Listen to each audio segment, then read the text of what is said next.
সিরিয়ার কৃষকদের কাছ থেকে ২৫০ ছাগল চুরি করেছে ইসরায়েলের সেনারা। ২ সপ্তাহ আগে সিরিয়ার গোলান মালভূমি থেকে তারা ছাগলগুলো চুরি করে ট্রাকে উঠিয়ে তা ইসরায়েলে পাচার করে দেয়। নেক্কারজনক এই ঘটনাটি জানাজানি হওয়ার পর বিবৃতি দিয়ে ঘটনার পূর্ণ বিবরণ প্রকাশ করে ইসরায়েলি প্রতিরক্ষা বাহিনী আইডিএফ, যেখানে বলা হয় ছাগল চুরির এই ঘটনাটি ঘটনা হয়েছিল ঊর্ধ্বতন কর্তৃপক্ষের অনুমতি ছাড়াই। তবে ঘটনাটি বিশ্ব গণমাধ্যমে চোখে পড়ে ইসরায়েলি প্রতিরক্ষা বাহিনী বিবৃতি দেওয়ার আগেই।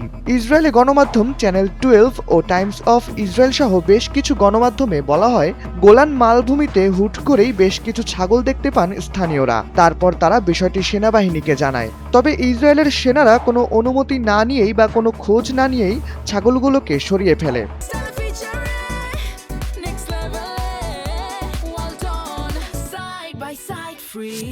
ধারণা করা হচ্ছে স্থানীয় কৃষকেরই ছাগল ছিল সেগুলো, যা হয়তো পথ ভুল করে অন্য কোথাও চলে এসেছিল।